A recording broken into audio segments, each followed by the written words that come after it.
Peço a você que, por gentileza, abra comigo a sua Bíblia no Evangelho de João, capítulo 16, do versículo 5 em diante.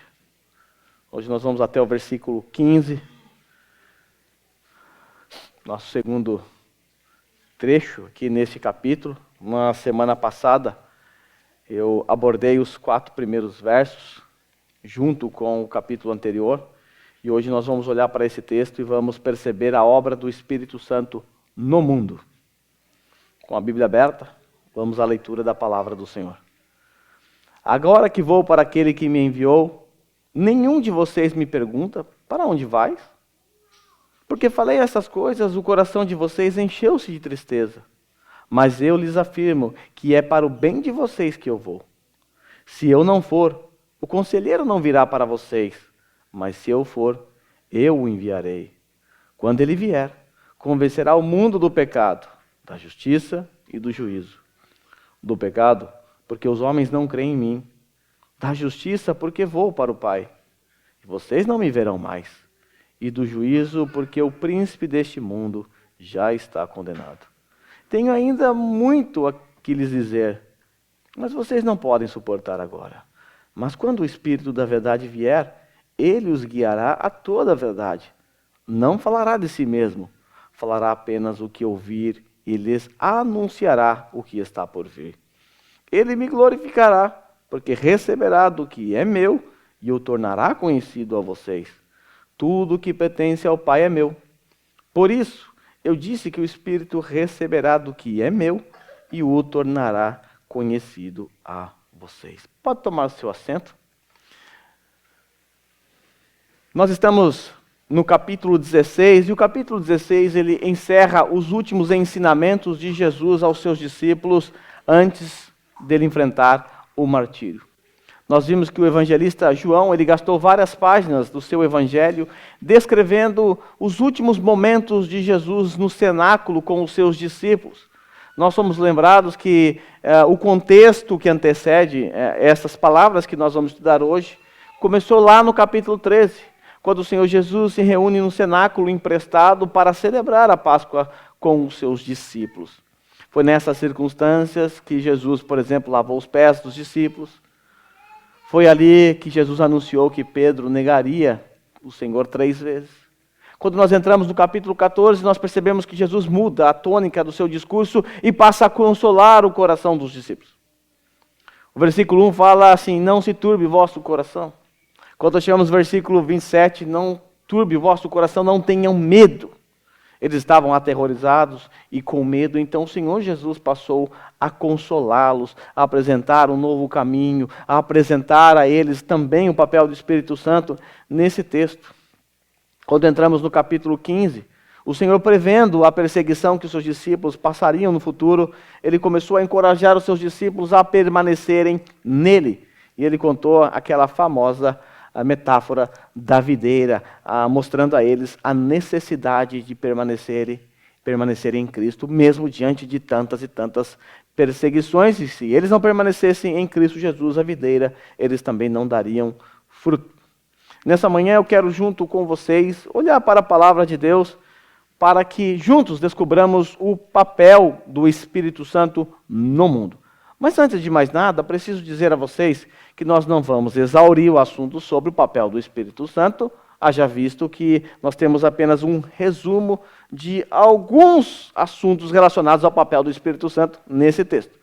Quando você lê Efésios, por exemplo, ali você encontra também o papel do Espírito Santo de selar, o papel do Espírito Santo de aplicar a obra da redenção em nós. E se você for para Coríntios, você vai encontrar também mais doutrinas sobre o papel do Espírito Santo. Então eu vou me restringir ao texto que está diante de nós. O papel do Espírito Santo ou a obra do Espírito Santo no mundo. De forma que os primeiros versículos aqui, do versículo 5 ao 7, nós vamos encontrar o Senhor Jesus prometendo aos discípulos que enviaria o conselheiro, e a partir do versículo 8, nós vamos perceber ali Jesus descrevendo o papel do Espírito Santo no mundo. Qual é o papel do Espírito Santo? Mas por hora vamos olhar para os 3 primeiros versos. vamos ver como o Senhor Jesus prometeu o Espírito Santo aos seus discípulos naquele momento tão angustiante. Lembre-se, eles estão caminhando rumo ao martírio. E estas são as últimas palavras de Jesus aos seus discípulos, porque no capítulo 17 nós encontraremos Jesus orando. Orando por si, orando pelos seus discípulos, aqueles que estavam ali com ele, e orando por nós, inclusive, que estamos aqui hoje. Mas veja a promessa da vinda do Conselheiro nos versículos 5, 6 e 7. Disse Jesus: agora que vou para aquele que me enviou, nenhum de vocês me pergunta para onde vais? Porque falei estas coisas, o coração de vocês encheu-se de tristeza. Mas eu lhes afirmo que é para o bem de vocês que eu vou. Se eu não for, o Conselheiro não virá para vocês, mas se eu for, eu o enviarei. O Senhor Jesus começa no nosso texto indagando os discípulos, porque eles não estavam nesse momento perguntando para onde ele estava indo. Ele saiu ali do cenáculo com os seus discípulos e estava se dirigindo a algum lugar que eles não sabiam. Nós sabemos que é o jardim do Getsemane, onde ele será preso, injustamente carregado e injustamente julgado naquela noite. Aí Jesus pergunta: vocês não perguntam para onde eu vou? Por que vocês não perguntam isso? Vale lembrar que também Jesus constantemente tem dito que ele vai partir, que ele vai embora, que ele precisa voltar para o Pai. Então essas informações elas são um pouco confusas na mente dos discípulos, porque afinal, o que Jesus quer dizer? Para onde eu vou agora nesse momento, ou para onde ele vai no que diz respeito a voltar para o Pai? Jesus o tempo inteiro está dizendo para os seus discípulos que ele precisa ir embora, voltar para o Pai. E por essa razão, eles se encontram turbados, tristes. O Senhor Jesus então está se retirando, indo rumo ao seu martírio. Nós sabemos que essa partida trouxe muita tristeza ao coração deles. Nós nos lembramos aqui agora, porque já aprendemos, que eles sabiam que iam perder o seu mestre. E Jesus já prometeu a eles, lá no capítulo 14, que enviaria o Conselheiro. Alguém que os ensinaria todas as coisas. E agora Jesus está mais uma vez dizendo a eles: ei, eu preciso ir. Eu sei que nesse momento o coração de vocês se encontram assim, tristes. Por isso Jesus disse: porque eu falei a vocês essas coisas, o coração de vocês encheu-se de tristeza. O que são essas coisas? Tudo que nós vimos até aqui desde o capítulo 13. Que ele vai embora, que ele vai partir, que eles ficarão por um tempo sem o seu Senhor com eles. E eles estão tristes. Coração cheio de tristeza. E o Senhor, então, para consolá-los, afirma que a sua partida, a sua morte, é para o bem deles. Isso parece loucura. Como a morte de alguém pode ser para o bem de outrem? Isso não faz muito sentido, mas olhando para a vida de Jesus faz todo sentido, porque Jesus vai explicar: eu tenho que ir para o bem de vocês. Por que é para o bem de vocês? Porque se eu não for, eu não vou poder enviar o Espírito Santo para vocês. Então, para o bem maior de vocês, eu preciso ir para sanar a justiça do Pai, para alcançar o perdão dos seus pecados e para enviar o Espírito Santo a vocês. Então, para consolar os seus discípulos nesse momento, Jesus apresentou a eles o que seria um pouco da obra do Espírito Santo. Mas por que Jesus precisava ir primeiro antes que o Espírito Santo viesse? Será que o Espírito Santo não estava no mundo? Será que o Espírito Santo não participou da obra da criação? Evidente que sim. Evidente que nós encontramos a pessoa do Espírito Santo, assim como a pessoa do Pai, na Antiga Aliança. Inclusive, encontramos o Filho também na Antiga Aliança, mesmo antes da encarnação. Mas nós encontramos o Espírito Santo na Antiga Aliança atuando de forma pontual, em momentos específicos. Não tão intenso quanto na Nova Aliança. Mas por que ele não podia, então, o Espírito Santo vir antes de Jesus ir embora?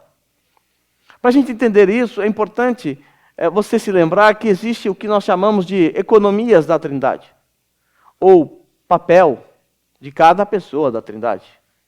Cada pessoa da Trindade desempenha e desempenhou um papel muito importante na obra da redenção. Lá em Efésios, capítulo 1, nós descobrimos que o Pai planejou, o Filho executou e o Espírito Santo aplicou a obra da redenção. Veja, Pai, Filho e Espírito Santo trabalhando em conjunto na obra da redenção. O Senhor Jesus veio a esse mundo, viveu entre os homens, cumpriu a lei perfeitamente no nosso lugar, obedeceu perfeitamente a lei. Agora ele precisa ir para a cruz, Por quê? Porque ele precisa morrer por aqueles que violaram a lei. Ele cumpriu a lei e não merecia morrer, mas e nós? Nós merecíamos morrer, nós merecíamos a condenação. Então ele precisa ir para a cruz. Ele precisa passar por essa morte para cumprir o seu papel. Para executar a obra da redenção que foi planejado na eternidade passada. E quando ele termina a obra da redenção, agora o Espírito Santo vem. E o que o Espírito Santo vai fazer? Ele vai aplicar a obra da redenção em nossos corações. Esse é o papel do Espírito Santo no que compete à obra da redenção. O Pai planeja, Filho executa e o Espírito Santo aplica. É isso que nós chamamos de economia trinitariana ou economia da Trindade. Cada um cumprindo o seu papel. E o que o Consolador vai fazer então, olhando para o nosso texto, quando ele vier?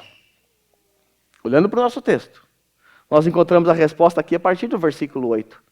Nós vamos ver 3 papéis do Espírito Santo aqui. Convencer, guiar e glorificar. Vamos ao primeiro papel do Espírito Santo, no que diz respeito ao convencimento. O Espírito Santo convencerá o mundo do pecado. Esse é o papel do Espírito Santo. Convencer o mundo do pecado. Isso está no versículo 8, parte A. Quando ele, o Espírito Santo, vier, convencerá o mundo do pecado.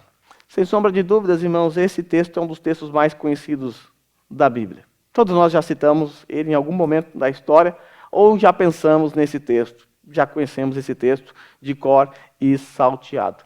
Mas algo que eu preciso ser sincero com vocês é que não é tão fácil entender a amplitude e a profundidade desse texto. E aqui, até mesmo comentaristas, eles assumem essa dificuldade.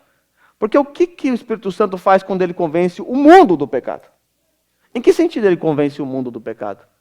O Senhor Jesus não trouxe muitos esclarecimentos para nós aqui nesse texto. Então esse que vos falo, não tem intenção de ir além daquilo que está aqui no texto. Além do que pode ser percebido no texto. E todos os comentaristas que eu pesquisei durante essa semana, nenhum deles negam que o pecado aqui é o pecado da incredulidade. Se você quer dar um nome ao pecado que aparece aqui, é o pecado da incredulidade. Mas por que é o pecado da incredulidade? Por 2 razões muito óbvias. A primeira razão por causa do contexto anterior. Se você voltar lá para o capítulo 15, do versículo 22 e 27, que nós estudamos na semana passada, você vai perceber que o que está em voga ali é a incredulidade. Jesus disse assim, se eu não tivesse vindo e lhes falado, não seriam culpados de pecado. Nós vimos que pecado aqui é o pecado da incredulidade. Agora, contudo, eles não têm desculpas para o seu pecado, o pecado da incredulidade. Aquele que me odeia também odeia meu Pai.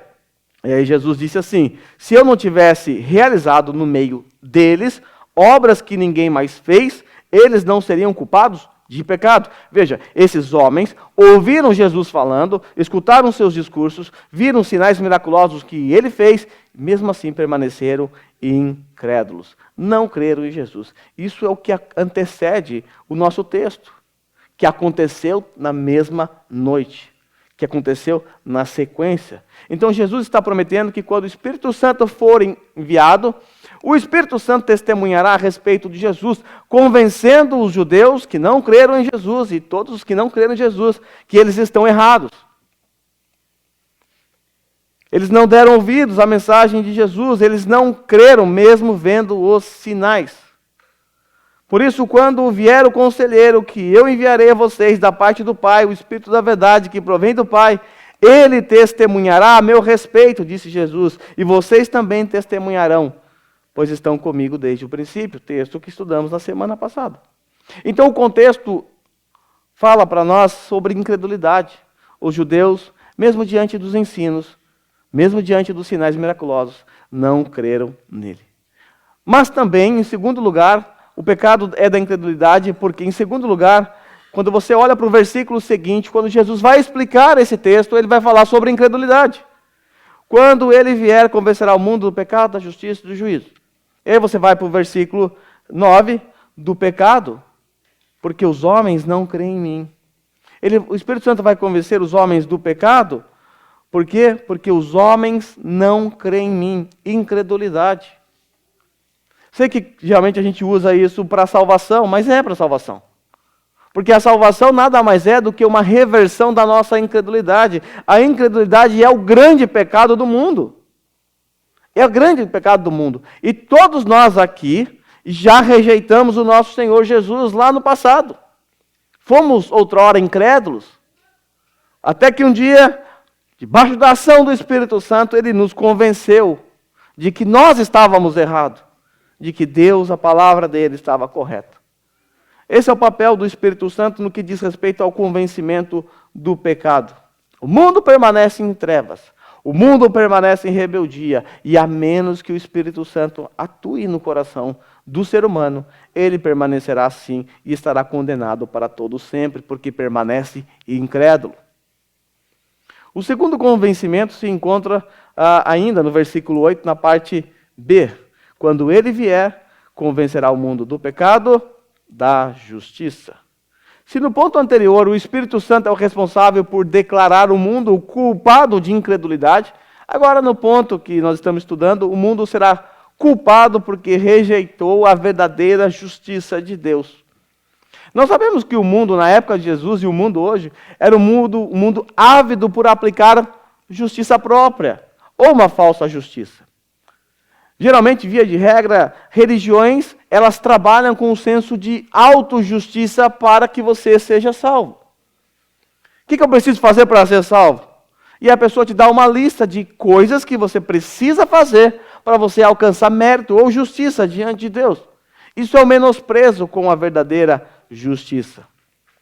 Nós percebemos logo no Evangelho de João, lá nos primórdios desse Evangelho, que os religiosos, eles se apegavam a uma justiça corrompida. Inclusive, ainda nesta noite, o Senhor Jesus será julgado por uma justiça corrupta. Os fariseus acreditavam que a sua autojustiça, as suas obras, também rendiam a eles mérito diante de Deus e que a justiça de Deus era aplicada a eles. Dessa forma, eles criam, como creem algumas religiões hoje, como por exemplo o catolicismo, na ideia de justiça infusa. O que é justiça infusa? É aquela justiça que você, ao longo da sua vida, vai adquirindo através das suas boas obras. Você tem um tanque de justiça e você vai fazendo boas obras, dá esmola aos pobres, começa a participar da Eucaristia e de tudo mais, e aquela justiça vai sendo creditada no seu tanque de justiça. E quando enche, então você chega diante de Deus e você é justificado porque você alcançou justiça própria. Isso aqui é uma grande tolice. Não há espaço nenhum na palavra de Deus para esse tipo de ideia. A justiça, a verdadeira justiça, é aquela da cruz sangrenta. Não existe justiça fora da cruz. Porque para que a verdadeira justiça de Deus fosse feita, foi preciso que Jesus Cristo enfrentasse a morte, para que Ele aplicasse em nós a verdadeira justiça, a justiça dEle. Por isso no versículo 10 Jesus disse, da justiça, porque eu vou para o Pai, e vocês não me verão mais. Esse eu vou para o Pai, de acordo com todo o contexto, é a sua morte, é a sua partida. Então, para que a justiça de Deus ocorresse, era necessário que Jesus fosse para o Pai e que os discípulos não mais vissem Jesus. Ele tinha que ir embora, para que a justiça fosse depois aplicada aos corações deles através do Espírito Santo, ou convencidos, conforme o texto diz. Então, se você hoje acredita que Deus, de alguma forma, vai te absolver por causa do seu senso de justiça, ou por conta das suas obras de justiça, você está redondamente enganado. Porque a Bíblia diz que não há um justo sequer, e que todos nós nascemos culpados, condenados ao inferno. E não há nada em nós, por causa da nossa natureza, que agrada a Deus. Nascemos corrompidos, inimigos de Deus. E a única justiça que Deus aceita é aquela justiça que foi demonstrada na cruz do Calvário. A perfeita justiça de Deus. Porque todas as nossas melhores ações, ou as nossas melhores boas obras, são diante de Deus como um trapo imundo que não serve para absolutamente nada. Mas que tipo de justiça Deus exige? Que tipo de justiça o Pai exigiu do seu filho, aplicou ao seu filho? Uma justiça perfeita. Uma justiça que só pode ser sanada por alguém perfeito, que viveu uma vida perfeita e santa. Então, se você é alguém que quer ou acredita que você pode alcançar mérito diante de Deus por conta das suas boas obras, por conta da sua vida, saiba, Deus exige de você nada menos do que perfeição. Se não houver esse tipo de perfeição em sua vida, como há a perfeição na vida de Cristo, não haverá a justiça de Cristo sobre você. Não haverá salvação e redenção para você. Deus exige de nós perfeição. E agora eu tenho que dizer a vocês que nós não temos a menor chance com isso. Porque ninguém aqui, nem na face da terra, nunca houve, nem haverá alguém perfeito como Jesus. Nunca houve.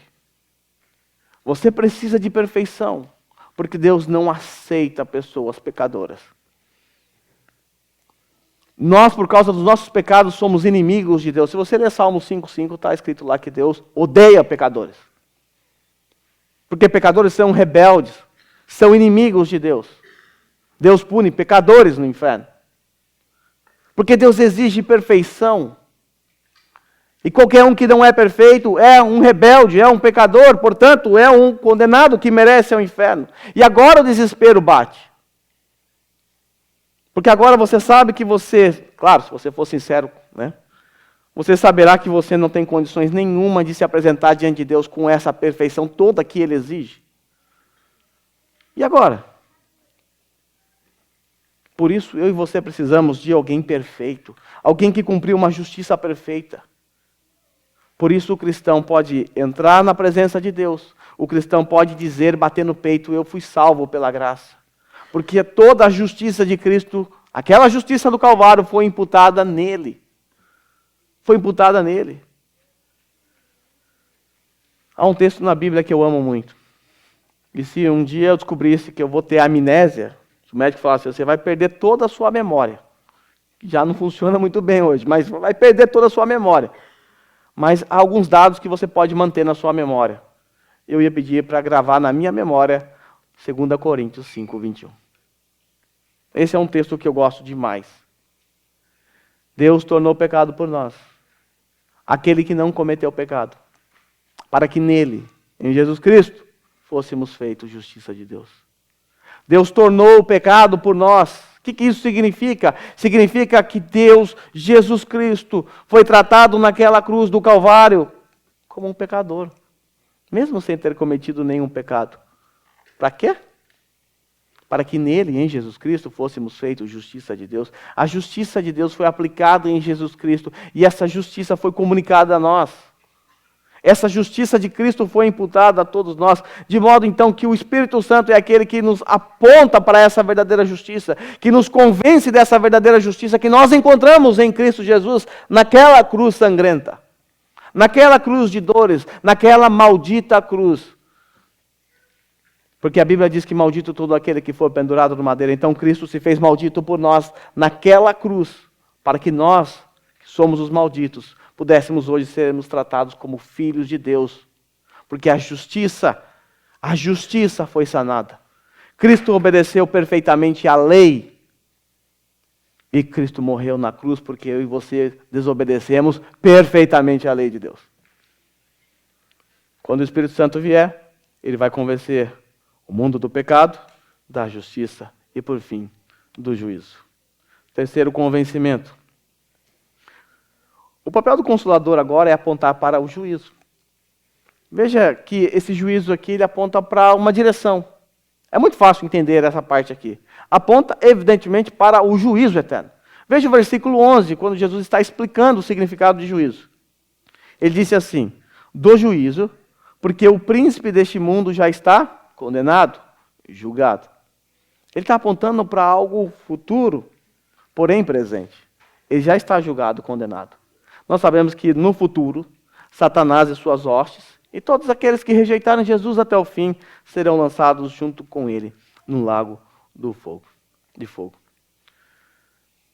Jesus disse essas palavras na noite anterior à sua crucificação. Na noite anterior à sua morte. E para os desavisados que estão aqui hoje, talvez a cruz de Cristo possa representar para você, ou até hoje representou para você, uma derrota do nosso Senhor. Eu sempre gosto de ressaltar isso, porque tem muita gente que acredita nessa baboseira. de que Jesus foi derrotado na cruz, que o diabo venceu, e depois que Jesus foi crucificado, o diabo fez uma churrascada no inferno, convidou todo mundo para comer a picanha, deu abóbora, convidou todo mundo lá no inferno para comemorar, porque estava feliz, porque tinha vencido o mal. E aí aos 45 minutos do segundo tempo, Jesus surpreende todo mundo. Ele resolve ressuscitar. E aí ele vai lá no inferno, toma a chave do diabo, tal. Gente, para de ouvir diante do trono. Lê a Bíblia. Essa teologia não é a bíblica, é do diante do trono. E aí Jesus ressuscita então dos mortos, e aí ele venceu o diabo. Por essa o diabo não esperava. Ufa. Isso não é bíblico. A ressurreição de Jesus não marca a sua vitória. Apenas sela. É o que está lá em Coríntios capítulo 15. Eu gosto muito de um texto de Colossenses 2. Eu já repeti inúmeras vezes esse texto, eu vou continuar repetindo. Do versículo 13 ao 15, Paulo disse assim: quando vocês estavam mortos em pecados e na incircuncisão da sua carne, quando estavam perdidos, Deus os vivificou com Cristo. Ele nos perdoou todas as transgressões e cancelou a escrita de dívida que consistia em ordenanças, que nos era contrário. Ele removeu essas escritas que nos eram contrário, pregando na cruz. Ora, segura. E tendo despojado os poderes e as autoridades, fez deles, está falando das hostes do mal, fez deles um espetáculo público, triunfando sobre eles. Onde? Na cruz. Vejam, a cruz aponta para o triunfo de Jesus. Assim sendo, meus irmãos, a nossa vitória, ela está na morte do nosso Senhor. Por isso, John Owen culminou aquela conhecidíssima frase: a morte, na morte de Cristo. A morte da morte. A morte morreu. Foi a morte da morte. Mas ela morreu porque houve a morte de Cristo. Portanto, a morte da morte na morte de Cristo. Assim sendo, essa é a nossa vitória. A morte foi vencida. Paulo, em 1 Coríntios 15, 55, ele disse assim: onde está a morte? Cadê você? Onde está a tua vitória? Onde está a morte, o seu aguilhão, a sua força? O aguilhão da morte é o pecado, e a força do pecado é a lei. Mas graças a Deus que nos dá a vitória por meio do nosso Senhor Jesus Cristo. Somos vitoriosos em Cristo Jesus. Então, meus amigos, nesse texto o Espírito Santo nos mostrou que se você não se arrepender, se você não crer em Jesus Cristo, você vai perecer eternamente. Você vai compartilhar a exata condenação eterna do diabo e dos seus demônios. Porque de acordo com a Bíblia, você é descrito como inimigo de Deus. De acordo com a Bíblia, você é descrito como um filho do diabo. Nós já estudamos isso aqui hoje. E se você permanecer nessa condição, você será condenado e um dia vai experimentar o juízo de Deus, que o diabo, o seu pai, vai experimentar. Somente o Espírito Santo de Deus pode convencer o cidadão do juízo. Somente o Espírito Santo pode nos convencer desse juízo iminente. Somente o Espírito Santo pode te convencer diante desse justo juiz, que aquele que não crê em Cristo Jesus não vai obter pela fé a graça, a justiça de Cristo. Não receberá essa justiça imputada nele. Somente o Espírito Santo pode te convencer disso. Então, assim sendo, se arrependa dos seus pecados, entregue sua vida ao grande juiz e se livre do julgamento e goze da vida eterna. Essas são as 3 obras do Espírito Santo aqui no que diz respeito ao convencimento. Ele apresenta a verdade sobre o pecado, a verdade sobre a justiça e também a verdade sobre o juízo. Há ainda uma segunda obra presente no nosso texto. O Espírito Santo é aquele que guia os discípulos de Jesus. Ele é um guia. Veja a partir do versículo 12. O que a gente encontra aqui a partir do versículo 12? Jesus apresentando o papel do Espírito Santo como um guia. O que é um guia aqui no contexto? Um mestre. O mestre também era chamado de guia, aquele que conduz os seus discípulos, aquele que ensina, aquele que leva para debaixo dos seus braços os seus discípulos e passa a instruí-los. Nós já vimos que quando Jesus falou do Espírito Santo no capítulo anterior, no capítulo 14, Jesus estava dizendo a eles que quando o Espírito Santo viesse, agiria como um mestre para eles. Nós vamos ver isso daqui a pouco. Mas o capítulo 12 nos diz que o Espírito Santo ele vai guiar os discípulos a toda a verdade, mas todas as verdades, Toda a verdade que os discípulos, nesse exato momento da história, não podiam suportar por conta da imaturidade deles. Jesus não contou aos discípulos toda a verdade. Não deu tempo e também porque eles não suportavam. Compete ao Espírito Santo continuar a obra de guiar os discípulos. E é isso que o Espírito Santo fez na vida dos discípulos, basta você ler Atos. Por isso Jesus disse aqui no nosso texto: tenho muito a lhes dizer, mas vocês não podem suportar agora. E aí no versículo seguinte, versículo 13, o Senhor Jesus destaca o papel do Espírito Santo como nosso guia. Veja, mas quando o Espírito da verdade vier, ele os guiará a toda a verdade, os conduzirá a toda a verdade. Não falará de si mesmo, falará apenas o que ouvir e lhes anunciará o que está por vir. Veja, nesse texto nós encontramos três importantes informações sobre a vinda do Espírito Santo. Primeiro, ele virá. Está em verde para você aí. Ó. Ele virá. Quando o Espírito da verdade vier. Quando isso se cumpriu? Nós precisamos nos lembrar que essa não é uma promessa para nós. É uma promessa para os discípulos naqueles dias. E essa promessa se cumpriu quando? Em Atos capítulo 2, no dia de Pentecostes, quando o Espírito Santo de fato veio. Então não é uma promessa que nós esperamos. O Espírito Santo não vai vir. Então rejeite qualquer pessoa que ora assim: "Oh, Espírito Santo, venha, venha." Ele já veio. Já está aqui, ele habita em nós. Isso se cumpriu literalmente no dia de Pentecostes. Segunda informação presente no nosso texto, que está em roxo para você. Ele guiará os discípulos a toda verdade. Mas quando o Espírito da verdade vier, ele os guiará a toda a verdade. Isso também se cumpriu. Isso se cumpriu na vida dos discípulos. Qual é a prova? Você já parou para ler as epístolas, os livros que os discípulos escreveram? A profundidade de verdades que nós encontramos na palavra de Deus? Como eles chegaram a essa profundidade? Espírito Santo. O Espírito Santo conduziu os discípulos a esta verdade profunda que nós temos aqui na palavra de Deus. Então nós podemos perceber que isso se cumpriu também na vida dos discípulos, lá no primeiro século, a conduzi-los, a guiá-los a compor, sob inspiração do Espírito Santo, a palavra de Deus. Hoje o Espírito Santo ele também nos guia a toda a verdade. Mas não a verdade que vai ser revelada. Não a verdade nova que eu tenho para revelar para vocês, porque eu nem tenho nenhuma. A verdade que já foi revelada. Hoje o Espírito Santo continua nos guiando a verdade revelada que você tem aí na sua mão, a sua Bíblia. Ele continua agindo em nós. Mas ele agiu de forma especial e extraordinária na vida dos discípulos, aqueles que estavam ali no cenáculo ou indo para o Getsemane. O Espírito Santo, mais tarde, os guiou a escrever o que você chama de Novo Testamento. Terceira informação presente no nosso texto.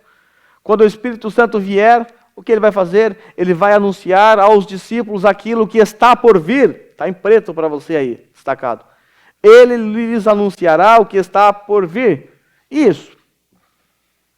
Onde é que nós encontramos isso? Encontramos em todo o Novo Testamento também, claro. Mas especialmente no livro de Apocalipse, escrito pelo mesmo João, onde temos anúncio de coisas que se cumpriram e anúncios de coisas que ainda hoje não se cumpriram e que nós aguardamos. Então nós percebemos que o papel do Espírito Santo é esse.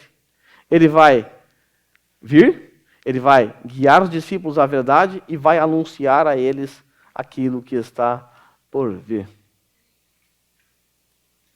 Na verdade, irmãos, o que nós estamos vendo aqui nesse texto é apenas uma ampliação do que nós já aprendemos lá no capítulo 14, versículo 25. Veja aí. Tudo isto lhes tenho dito enquanto ainda estou com vocês.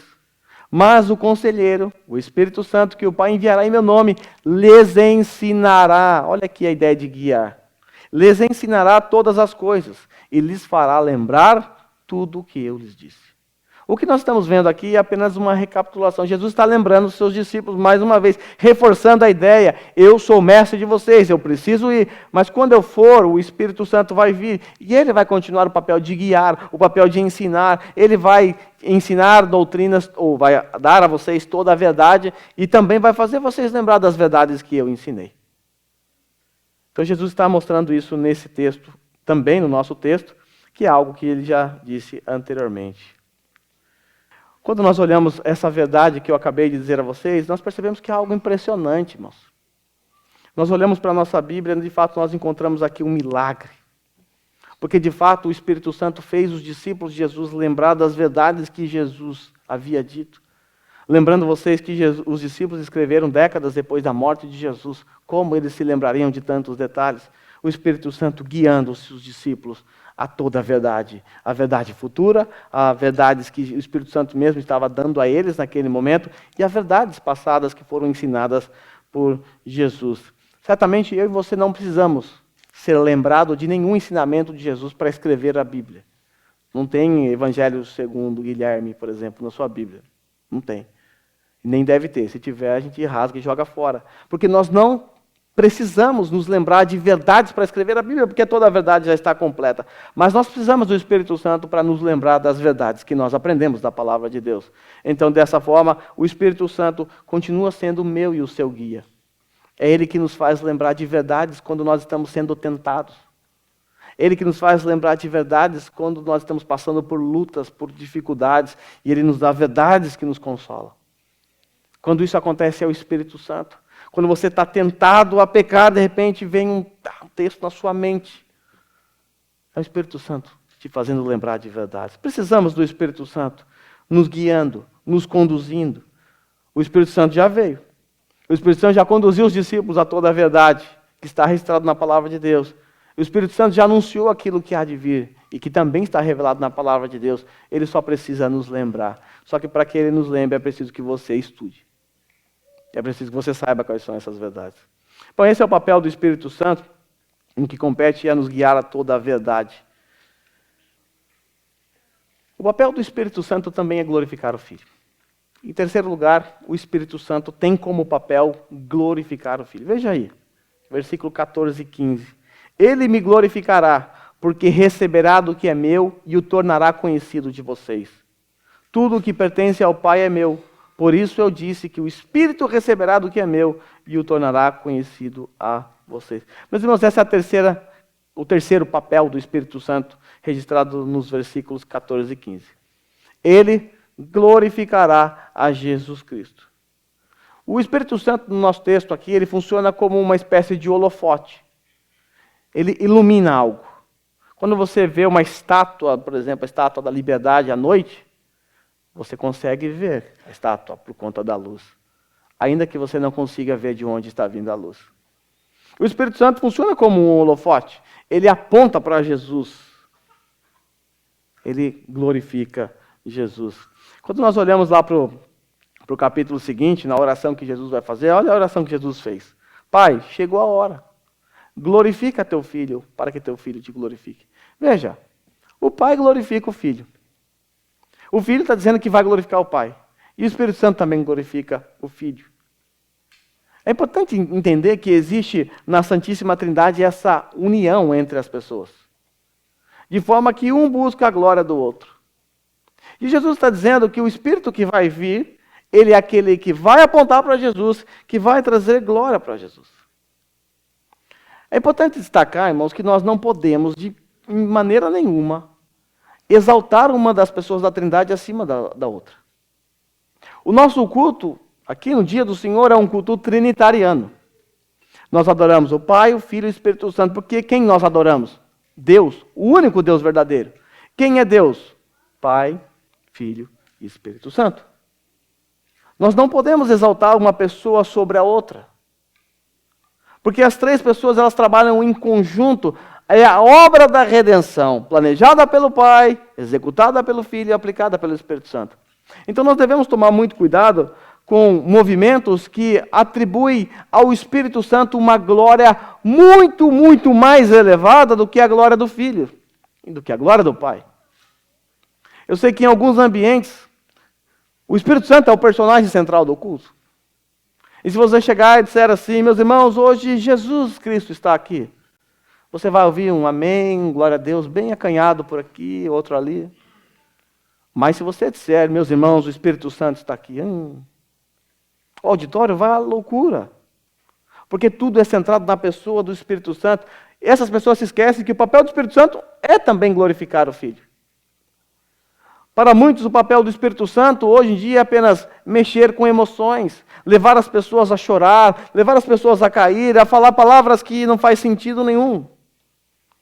Podemos acertadamente dizer, meus irmãos, que a maioria das igrejas evangélicas, nelas o Espírito Santo recebe atenção especial e uma atenção exagerada.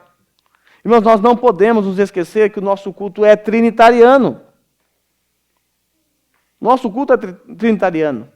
Mas de onde surgiu essa ênfase desproporcional na pessoa do Espírito Santo? Onde? Isso aconteceu porque certos movimentos surgiram há mais ou menos 100 anos atrás e ressignificaram o papel do Espírito Santo. Fugiram do significado que a Bíblia atribui ao Espírito Santo e ressignificaram, passando a dar ao Espírito Santo um papel de destaque exagerado. Esse desequilíbrio está totalmente equivocado, está totalmente errado. E quando uma igreja age assim, está agindo contra o papel do Espírito Santo, e isso é grave. Conceitos teológicos acerca do Espírito Santo também foram ressignificados. Ressignificaram tudo. Atribuíram ao Espírito Santo ações que a Bíblia sequer menciona. Atribuíram ao Espírito Santo atos e ações que não condiz com o que a Bíblia diz sobre o Espírito Santo. E essa ressignificação, ela aconteceu concomitantemente com o abandono dos estudos da palavra de Deus. Essas pessoas entenderam erradamente o texto lá de Coríntios, que a letra mata e o Espírito vivifica, e por conta desse entendimento equivocado, entenderam que estudar o que eles chamam de a letra, e a Bíblia está chamando de a lei, mas eles estão chamando de estudo da Bíblia, de teologia, de qualquer coisa assim, eles acreditam que estudar isso gera morte espiritual, quando na verdade não estudar isso é que gera morte espiritual. Eles estão fazendo o caminho inverso, porque interpretaram errado. A letra mata, o Espírito vivifica, então não estudaram mais, deixaram de conhecer a pessoa do Espírito Santo e automaticamente, quando isso acontece, a gente inventa doutrinas. Nós enfatizamos coisas que a Bíblia não enfatiza, e essas pessoas enfatizam o Espírito Santo, se esquecendo da sua verdadeira obra, do seu verdadeiro papel. Muitos pregadores sobem no púlpito sem nenhum preparo. Esses não estudam porque acreditam que se estudarem estarão menosprezando o Espírito Santo que os capacita a falar. Meus irmãos, que loucura! Essas pessoas acreditam que se elas estudarem durante a semana para pregar, elas estarão sem o Espírito Santo quando sobem no púlpito para pregar. Mas quando essas pessoas pregam, elas falam tudo contrário ao que o Espírito Santo revelou aos apóstolos. E agora? Basta você ver o resultado. Essas pessoas blasfemam contra o Espírito Santo. Blasfemam. Porque a letra mata. E a letra mata mesmo, é verdade, mas a letra é a lei. A lei é a lei que nos matou, porque é ela que nos condenou. Essa lei mata mesmo. E o Espírito Santo vivifica, porque ele nos convence do pecado, da justiça, do juízo. Ele nos guia a toda a verdade. Essa é a conexão. Eu lembro, um tempo atrás, eu falei para vocês, de um pastor que abriu a Bíblia e falou assim, abram comigo sua Bíblia no Evangelho de João, capítulo 23, nem tem capítulo 23 em João. E ele ficou procurando João, não achava João na Bíblia dele, não era nem aqueles livros pequenininhos do Antigo Testamento, era o Evangelho de João. E depois de 1 minuto e 35 segundos, ele desistiu de procurar a Bíblia, porque estava suando frio, e aí ele disse assim, vou ler de cor. Esse capítulo aqui diz assim, o Senhor é meu pastor e nada me faltará. Meus irmãos, até uma criança de EBD aqui da igreja sabe que isso aqui não tem nada a ver com João, que isso aqui é o Salmo 23. São pessoas despreparadas que sobem pensando que vão glorificar o Espírito Santo porque estão dependendo dele. Você quer depender do Espírito Santo? Está aqui, dependa da palavra dele. Se você não depender da palavra dele, você está dependendo de você mesmo, do seu autoconhecimento ou de qualquer outra coisa. Qualquer pregador que sobe aqui, mesmo que estudou a semana toda, se não subir na dependência do Espírito Santo, esse vai fracassar. Porque nós precisamos do Espírito Santo. Até mesmo se você estudar. Nunca é na nossa dependência. Nunca, nunca, jamais. Então essas pessoas acreditam que estão glorificando o Espírito Santo por agir assim. Eu gostaria que tudo isso que eu falei para vocês fosse exceção. Mas não é. Não é. Como diz um certo meme, é raro, mas isso acontece com muita frequência. O tempo todo isso acontece. Há inúmeros exemplos de desvios doutrinários. Porque pessoas não estudam. Eu posso dar vários exemplos para vocês, mas eu não vou fazer. Eu tinha separado uns 2 aqui, mas eu não vou fazer por conta do tempo. Mas as pessoas estão buscando coisas na ignorância. Talvez você algum dia já buscou em sua vida o batismo com fogo. Quem busca batismo com fogo é porque não entendeu o que está escrito no texto de Mateus capítulo 3, versículo 11. Se você entendeu o que está escrito ali, você jamais iria pedir isso em nome do Espírito Santo. Esses movimentos citados, eles alegam ser verdadeiros propagadores do mover do Espírito Santo. Eles dizem que aqui na nossa igreja não tem Espírito Santo, porque nós não aderimos a esse mover. Mas na realidade essas pessoas apenas blasfemam contra Deus, atribuindo ao Espírito Santo suas chocarrices. Para eles, cair, pular, gritar, imitar animal, rodopiar, pronunciar palavras que nem eles entendem, tudo isso para eles é fruto do agir do Espírito Santo. E inúmeras atrocidades são realizadas em nome do Espírito Santo por aí. Certa vez um homem conhecidíssimo, já falecido, para quem é da década de 90 deve se lembrar, Kenneth Reagan. Esse homem, certa feita, deu um soco no estômago de uma mulher, na tentativa de curá-la. Segundo ele, o Espírito Santo é que guiou ele a fazer isso. O Espírito Santo revelou que aquela mulher estava doente e qual era o meio de curar? Sentar um soco no estômago da mulher. Uma vez um homem, um carismático chamado Howard Brown, ele esbofeteou um surdo com tanta força que ele caiu para trás. E ao cair, ele disse que o surdo caiu pelo poder do Espírito Santo. Meus irmãos, olha o tamanho da mão do candião. O candião derruba qualquer um com tapa.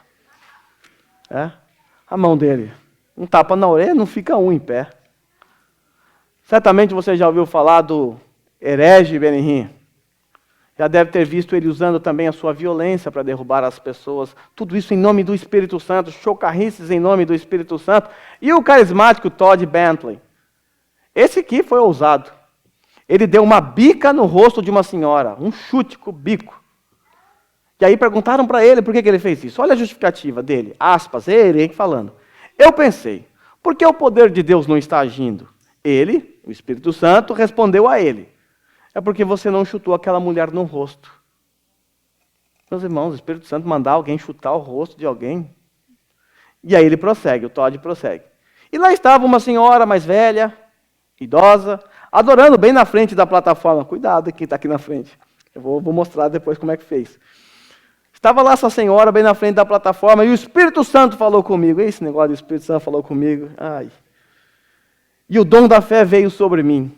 Ele, o Espírito disse, olha o que o Espírito disse, chute-a no rosto com o bico de suas botas. E aí cheguei mais perto e foi assim, bam! Quando a minha bota entrou em contato com o nariz dela, ela caiu sobre o poder do Espírito Santo. Chocarrices em nome do Espírito Santo. Meus irmãos, o Espírito Santo, ele glorifica o Filho. Essas pessoas, na ambição de glorificar o Espírito Santo de maneira exaltada e exagerada, acabaram por desvirtuar a doutrina do Espírito Santo. São exemplos bizarros, engraçados talvez, mas pode ser visto aos milhares na internet. Não são casos isolados. Você pode ficar horas e horas perdendo seu tempo vendo esse tipo de blasfêmia que você vai encontrar um monte.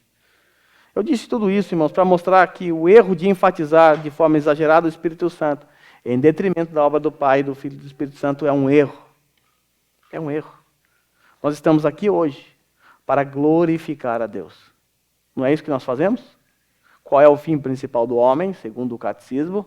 Glorificar a Deus. O cristão verdadeiro vive para a glória de Deus. O Espírito glorificou o Filho. O Pai glorificou o Filho glorificou o Pai, e os crentes glorificam a Deus. Deus Pai, Deus Filho e Espírito Santo. Porque o verdadeiro cristão é aquele que vive só lhe deu glória, aquele que vive para a glória de Deus. Esse é o nosso fim principal. Essa é a razão de você existir. Essa é a razão de nós estarmos aqui domingo após domingo. Essa é a razão de você professar a sua fé. Você faz isso para a glória de Deus. Quer comais, quer bebais, ou façais qualquer outra coisa, faça tudo para a glória de Deus. Se eu tenho que viver para a glória de Deus, a grande questão é como que eu faço isso? Como eu vivo para a glória de Deus? Tudo glorifica a Deus, toda a sua criação. Inclusive, a Bíblia diz que os céus declaram a glória de Deus, anunciam a glória de Deus. Está tudo à nossa vista aqui, a gente está vendo tudo. A nossa comunidade está vendo tudo isso aqui, a criação, as obras, os livramentos que Deus vai dando para a gente durante a semana. A igreja é obra de Deus, a igreja foi criada para a glória de Deus, e uma comunidade que vive para a glória de Deus não é apenas aquela comunidade que estuda esse lema aqui, o sola. Os 5 solas, ou esse último aqui. Uma igreja que glorifica a Deus não é a igreja que conhece os puritanos, que conhece todos os conceitos teológicos, que conhece a história da igreja. O crente, a comunidade que vive para a glória de Deus, é aquela que vai além disso. Também conhece tudo isso. Também ama estudar. Mas vai além disso. O verdadeiro cristão é aquele que vive para a glória de Deus. Tem havido uma queixa muito grande aí, forte, nas redes sociais, de próprios reformados. Dizendo que os reformados, e eu concordo, que muitos reformados de hoje conhecem tudo de teologia. Mas quando você olha a vida deles, não condiz com o que eles conhecem. São cristãos que absorveram o conteúdo da reforma protestante, conheceram as doutrinas, se encantaram com elas, mas essas doutrinas não fizeram a menor diferença na vida deles. Se tornaram arrogantes, soberbas, orgulhosos, afinal são detentores de um conhecimento que outros não têm. São cristãos que não vivem para a glória de Deus e que Deus nos livre disso. Eu sei que nós aqui amamos estudar, nós amamos a Bíblia, nós amamos teologia, pelo menos devemos ser assim. Mas que Deus nos livre desse tipo de orgulho. Nos livre de ter conhecimento, ser cheio de conhecimento, mas vazio do fruto do Espírito. Vazio de amor ao próximo, vazio de cuidado, de discipulado, que Deus nos livre de tudo isso.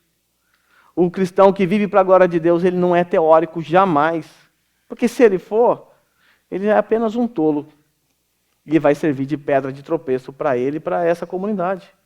O verdadeiro cristão, ele é reconhecido por seu amor, por seu serviço. O contexto, nesse contexto, as últimas palavras de Jesus, ele disse, todos saberão que vocês são meus discípulos se vocês amarem uns aos outros. E me perdoe repetir isso sempre. Mas é que a Bíblia está repetindo isso o tempo todo. Isso significa que nós precisamos aprender a amar mais e mais o outro. O cristão que vive para a glória de Deus, que foi impactado pelo Espírito Santo, que é cheio do Espírito Santo, é aquele que ama os seus irmãos com um amor intenso, que consegue ser hospitaleiro, que consegue viver uma vida sem nenhuma murmuração. O verdadeiro crente que vive para a glória de Deus, ele não faz nada para buscar a sua própria glória. Ele sabe que tudo que ele consegue fazer, e se consegue fazer é pela força do Senhor. É mérito do Senhor. Eu sempre digo, se você faz errado, a culpa é sua mesmo. Mas se você faz algo bom, que glorifica a Deus, é dele, a glória é dele e pertence a ele. Em suma, tudo que eu e você fazemos não deve ser para a nossa própria glória. Deve ser para a glória dele, do nosso Senhor. Então que tudo seja feito para a glória do Senhor. Mas como eu glorifico a Deus para terminar?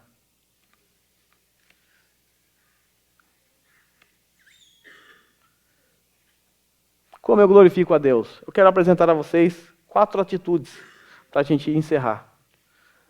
Você glorifica a Deus através da sua apreciação. Se eu tenho que viver a vida que glorifica a Deus, como eu faço isso, meus irmãos? Primeiro, apreciação. Aprecie o seu Senhor. Admire o seu Senhor. Mas como você vai admirar alguém que você não conhece? Para que eu admire alguém, eu preciso conhecer muito bem, ver as suas virtudes, ver o seu caráter, ver as suas obras, ver como age no dia a dia. É assim que eu amo alguém, é assim que eu admiro alguém, é assim que eu aprecio alguém. Na convivência. Você pode apreciar ou admirar alguém que você vê na televisão, mas aquilo ali é só falso. A verdadeira admiração, ela parte do conhecimento que você tem da pessoa. Então, como eu posso glorificar a Deus através da apreciação? O conhecendo cada vez mais. Conhecendo o seu caráter, os seus atributos, estudando sobre as suas manifestações, sobre a obra da criação. Então eu vou apreciando.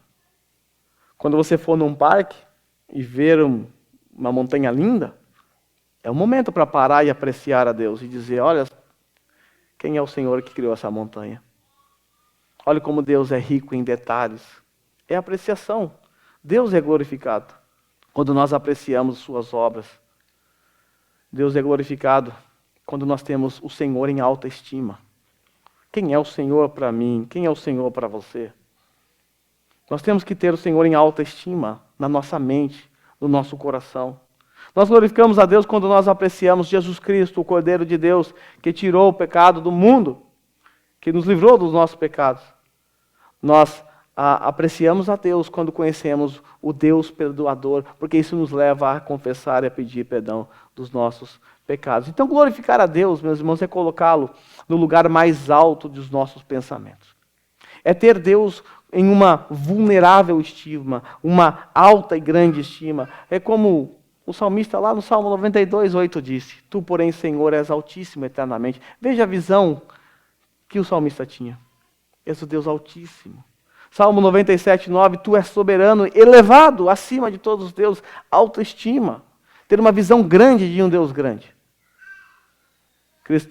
O cristão encontra em Deus todos os atributos que transmite a ele, o cristão, admiração e fidelidade. A próxima atitude que glorifica a Deus é a adoração. A adoração é o que você veio fazer aqui hoje. Você veio aqui hoje para adorar a Deus. Salmo 29, 2 diz assim, Tributai ao Senhor a glória devida ao seu nome. Adorai o Senhor na beleza da santidade. Glorificar a Deus consiste em adoração. Para alguns movimentos, a adoração se restringe a um momento específico do culto. Qual é o momento da adoração no culto? A hora da música. Mas não é isso. Nós estamos adorando a Deus o tempo todo, inclusive agora, nesse exato momento. Nós estamos aqui em adoração a Deus. Algumas pessoas acreditam que há um momento do culto de adoração, e eles chamam de adoração extravagante, alguma coisa assim. E eles extravasam as suas emoções, os seus sentimentos, e falam, aquilo é adoração. Mas a adoração é aquela vivida no dia a dia do lar. A verdadeira adoração é aquela vivida no meio da comunidade, onde nós nutrimos amor, empolgação, admiração pelos nossos irmãos da fé. Normalmente, o momento da adoração para algumas pessoas, como eu disse, se refere apenas ao cântico, e aí escolhem músicas cirurgicamente escolhidas para manipular as emoções das pessoas, para falar que foi o Espírito Santo. Se a adoração é aquilo que é esperado de nós, os filhos de Deus, nós devemos então procurar a verdadeira adoração. Porque Deus, conforme João 4, 23, nos diz, está chegando a hora, eu nem passei aqui, está chegando a hora em que os verdadeiros adoradores adorarão o Pai em espírito e em verdade, e essa hora já chegou. Hoje eu e você adoramos o Pai aqui, adoramos o Pai em casa, adoramos o Pai no trabalho, adoramos o Pai em todos os lugares, porque nós não estamos mais presos a um templo, como o povo da antiga aliança estava. Para a gente correr, a verdadeira adoração é aquela adoração que afeta nosso coração e consciência. Um teste para nós sobre a nossa adoração no dia do Senhor é se ela vai afetar o seu coração e a sua consciência. Essa adoração que você está prestando a Deus hoje, ela vai ser eficiente se amanhã levar você a sentir mais agudamente a malignidade do seu pecado. Quer saber se a sua adoração é realmente uma adoração verdadeira? Ela faz você se sentir pecador.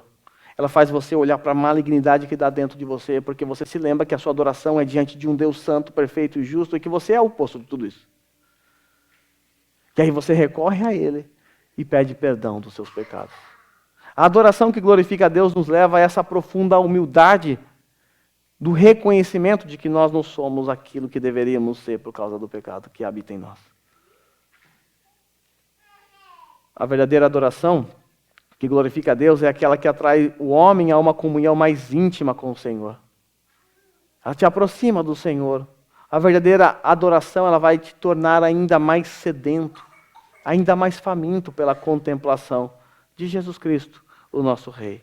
Porque quanto mais nós ouvimos a palavra de Deus, quanto mais nós lemos, quanto mais nós cantamos, quanto mais nós oramos, tanto mais nós sentimos que nada é suficiente para alimentar a nossa alma a não ser o próprio Cristo.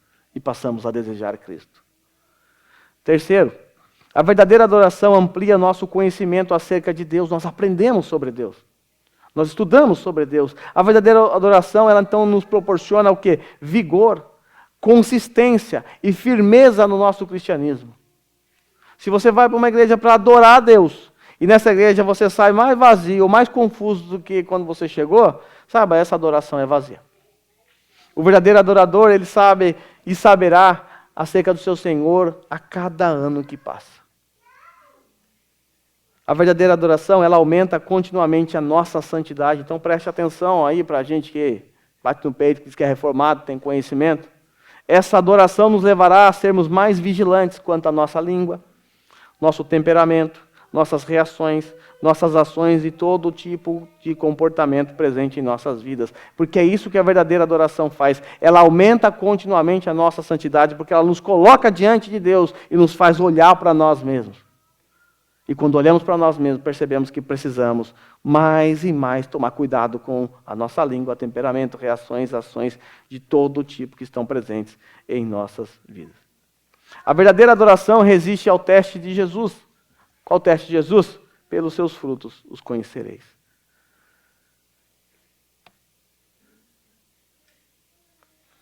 Como eu glorifico a Deus? Com a minha afeição. Essa é a parte da glória que eu e você oferecemos a Deus quando o amamos. Não é que Deus precisa das migalhas e glórias que nós damos. Ele tem glória intrínseca. Ele não precisa da nossa glória. Mas Ele nos dá o privilégio de glorificá-lo. É um privilégio não para Ele, é um privilégio para mim e para você. Então, a afeição é a parte da glória que nós damos a Deus. Que nós ofertamos a Deus. Nós fazemos isso quando o amamos. Deuteronômio capítulo 6, 5 diz assim: amarás, pois, o Senhor teu Deus de todo o coração, de toda a tua alma, de toda a tua força. Nós glorificamos a Deus com a nossa afeição, porque nós assim estaremos amando com todo o nosso ser. Glorificamos a Deus com a nossa sujeição, e aqui vai a questão da obediência, se dedicar, se entregar, obedecer a lei, os mandamentos de Deus. E eu vou parar aqui. Então, teste acerca da nossa adoração pública no dia do Senhor. Eu prometo que eu vou parar mesmo, já faz uns 3 slides que eu falei que eu ia parar. A nossa adoração, ela, se vocês quiserem eu continuo, tem mais 6. A nossa adoração, ela vivifica a nossa consciência. A verdadeira adoração, ela vivifica a nossa consciência. Se você sair daqui hoje, se eu sair daqui hoje, consciente da minha condição diante de Deus, do quanto eu preciso dele, do quanto ele é grande e eu sou pequeno, joia. A nossa adoração, ela nos conduz a Cristo. Ela nos conduz a Cristo. Se você sair daqui hoje e não foi conduzido a Cristo, ou se você veio um domingo aqui adorar a Deus e você não foi conduzido a Cristo, procure outra igreja. Porque a verdadeira adoração conduz a Cristo. A palavra pregada, ela conduz a Cristo. O Cristo da cruz, o Cristo que perdoa, o Cristo que nos redime.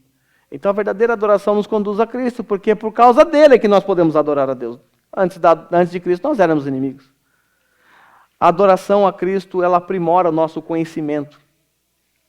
Ela santifica a nossa vida. E ela faz tudo isso em nós.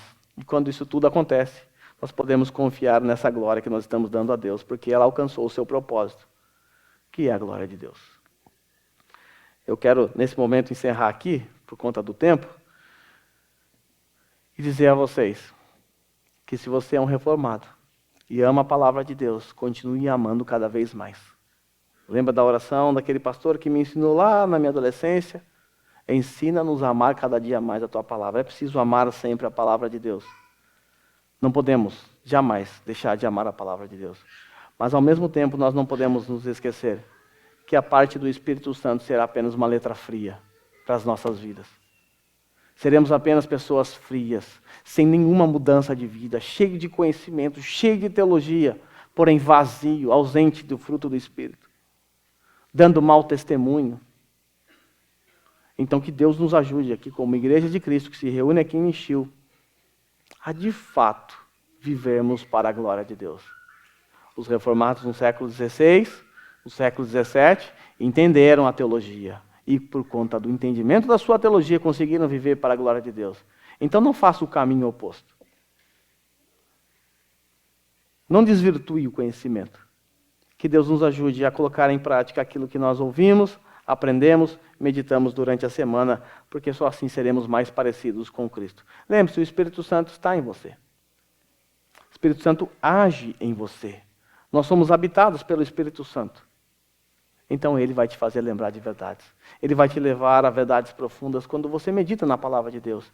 E essas verdades vão mudar a sua vida, se você assim ler de todo o coração. Buscando o conhecimento para ser mudado, não para mudar as pessoas.